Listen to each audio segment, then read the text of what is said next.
I am going to be recording this. This is going to be a completely raw take because I do not feel like editing a video.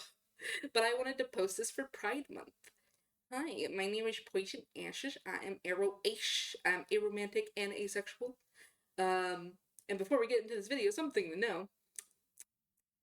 Aromantic and asexual are not one and the same. They are two different things.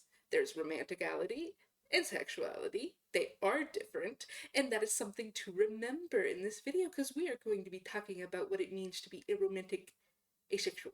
Well, more of I want to info dump what I have learned in the 7 years that I have identified as aroish, and I wanted to give more information about it. I do not know everything. I only am going to give you guys the things I know. So let's get into it. The way I'm going to split this up is we're first going to start with the easies. We're going to do, me explain what aro-ace means, what aromantic and asexual mean, blah, blah, blah. Then we are going to we're going to go over the other labels under the umbrellas. Yes, these are the only two labels I know of. There are probably many, many more because it is a huge spectrum. But I wanted to share that, and then I'm going to go over some things that I feel that a lot of aroace people are insecure about, and I think it makes them feel less aroace, but they are completely 100% valid feelings, and it doesn't make you less aroace. Okay, so let's start with the first part. What does aromantic asexual mean? To put it simply, someone who experiences little to no attraction in any way, like in a sexual way or in a romantic way. So basically, the word you need to remember here is it's little to no. That's important. That is important. Now we move on to the next part, which this is more me info dumping.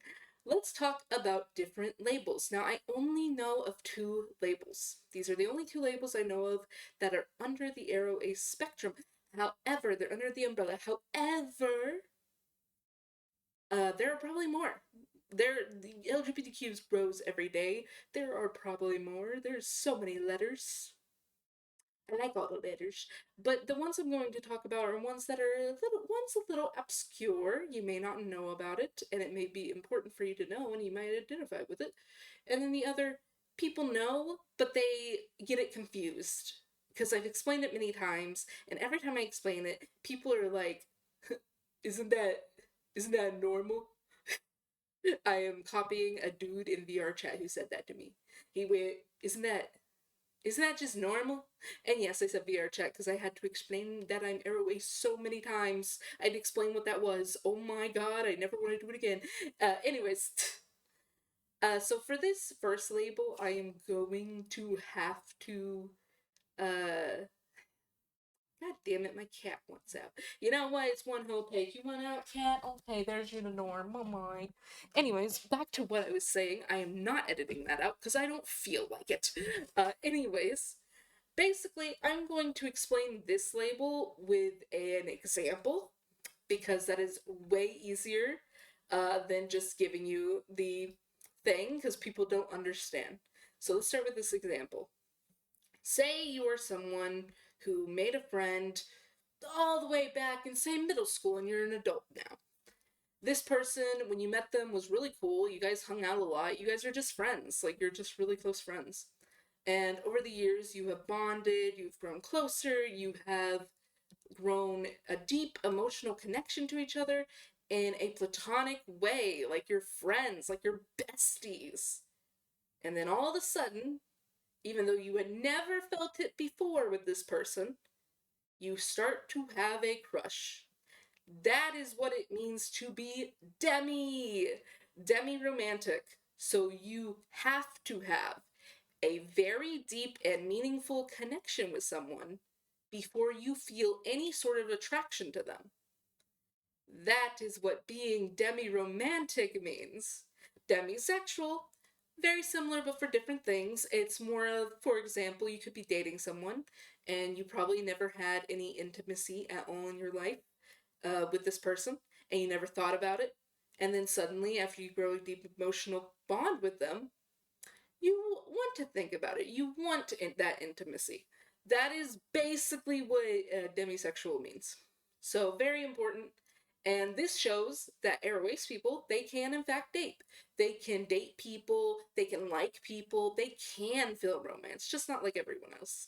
And that leads me into the more obscure, the one that people don't know about much, and I learned about it due to like other airways people, and I feel more people need to hear about it because I think once they do, it can make them not feel as insecure about things. And that is gray. Now, if you're wondering what I mean by gray, gray romantic, gray sexual. Now, this is something that I know some people, I'm not gonna, I don't know, there's some people that would go, oh, your hormones are just out of whack. That's not what this is. Gray romantic is in a gray area of aromantic asexual. Like, it is very much in the gray area, and it's people who experience romantic attraction, right? They experience it, but not as much as somebody else, and it's not as strong sometimes, and it's it fluctuates all the time. So, for an example, I got this comment on one of my TikToks that was talking about being arrow ace. For an example, you can be somebody who wants a relationship with someone, but you don't want much more than maybe a kiss and a cuddle every now and then, right? But like very rarely. So gray is very fluctuating. It's very rare for them to feel a romantic feeling, and when they do, it might be a lot less than what somebody would experience, and it might be more casual than what somebody would normally want, and it might be a lot different from what regular people experience when they are attracted to someone. And it also could be like, it only lasts for a little bit. You only feel it for a little bit, right? That's how it works. And it's very similar with gray sexual. It's very much the same, except on the sexual side, more with intimacy and stuff like that. Um, but it's very fluctuated. You don't feel it as much as other people, and it's very rare. Those are the two labels I know about, and I feel the gray sexual, gray romantic is very, very heavily under talked about, and I feel more people should hear it. And also, you don't have to label yourself any of these things. This is just an info dump from somebody who was hyperfixated on Arrow Ace for a while. And of course, there are many other labels that can fall under the Arrow Ace umbrella, but like, it's a spectrum.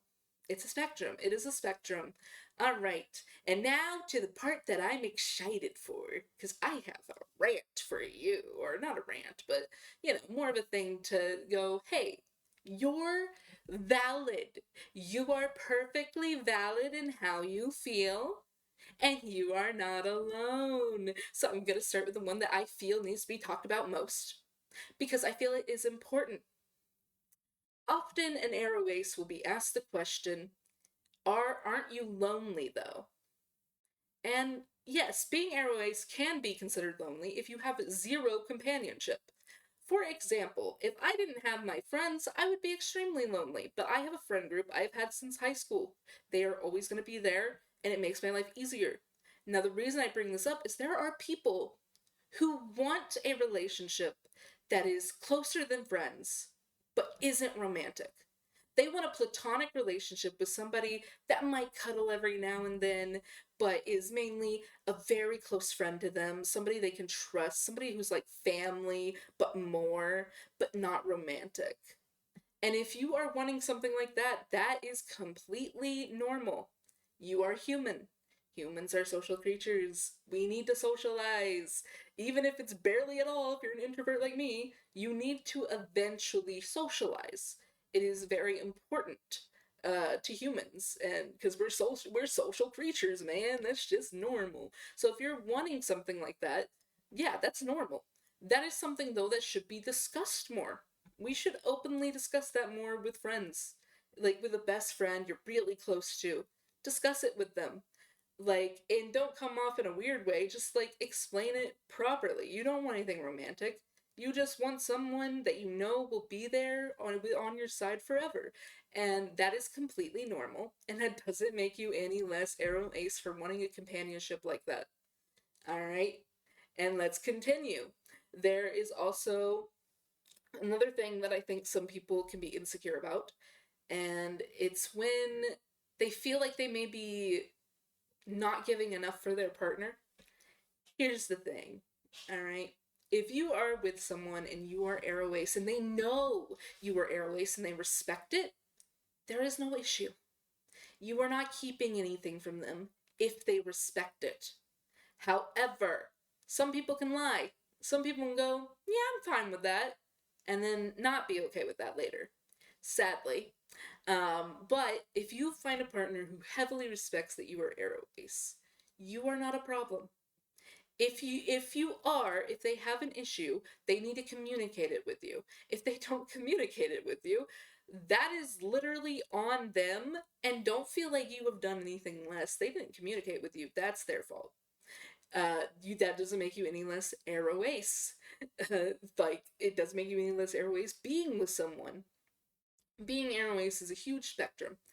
And the last thing I want to talk about is something that's more personal to me, and it is a thing where I've gotten over it. I used to think, am I really aro ace because of this? But you know what? I've gotten over it, so we're gonna talk about it. Hey, fun fact: you can be aromantic and still like romance. And you may be thinking, what? Huh? Huh? Oh, well, let me explain. Hi, I am aro ace. I do not experience attraction, and I find romance adorable.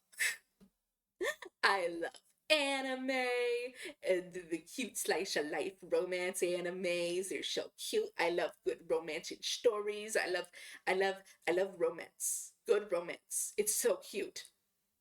But the moment I picture it in my mind with myself, I go, ew, that just sounds, ugh. That's a normal feeling. That doesn't make you any less aro ace. It doesn't make you any less aro ace. You just enjoy adorable things. And the final thing I want to say is, as you could tell, aro ace people can have attraction. It's not a full, you have no attraction at all for everybody. Some people, like me, don't really have that. Or it's incredibly rare. I do have attraction to characters because I like their designs a lot, or I like the way they are a lot. In like anime, or for an example, the gacha games I play, I am a Florence simp. I am a simp. I love her. Hot woman, beautiful, love her. Strong. I like her.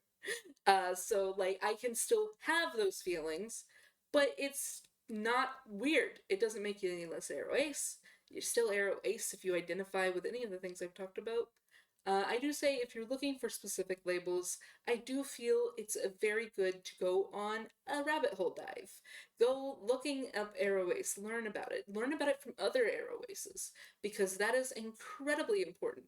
I made a TikTok where I went, hey, this is a safe space for if you're aromantic or asexual, tell me your experiences. And lastly, you don't have to be aromantic if you're asexual, man. You don't have to be. You can be with someone and just not have the intimacy part. Also, you don't have to be uh, asexual and aromantic.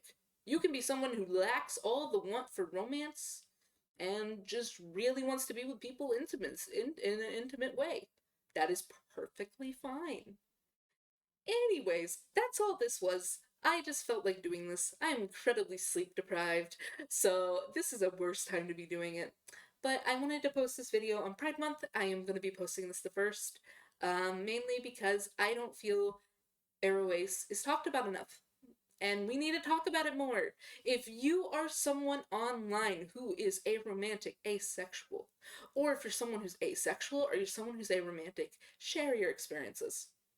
Ignore the weirdos and share your experiences. Because the more people know, the better it is for people who want to understand themselves. They have a label, they can understand themselves through it. I know for me, I didn't understand friendship. I thought that if someone was nice to me, it meant they liked me. And then I realized, oh, wait, no, it meant they liked me in a platonic way. And I realized, oh, damn, I had all these relationships with these guys that would have been great. We would have been best friends. but I skimped out on them because I didn't like the idea of being with anyone. And I didn't realize that they were just being nice.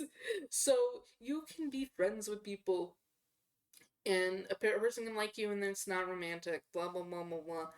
I had to learn that, and then when I found out what aroace meant, when I found out about it, I just grew addicted to research.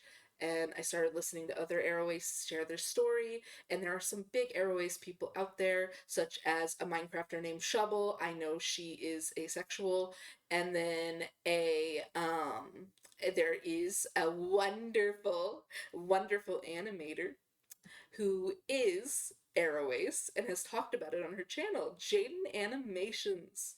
I feel we need more representation out there. So if you're somebody who loves like being Aroace and all this, do it. Talk about your experiences, share them online. Ignore the BS. And also, yes, yes, when I say this, Aroace people do feel heavily disconnected from the other parts of the LGBTQ. Why? Because everyone loves to talk about romance and intimacy. It's so normal and accepted. And with it being the LGBTQ, that's like the main thing. They all have this in common where they love, and then you have people like us, and I feel like people like us need to be spoken about more. So that is why I'm making this video. Anyways, that is the end of this video. It's an entire rant.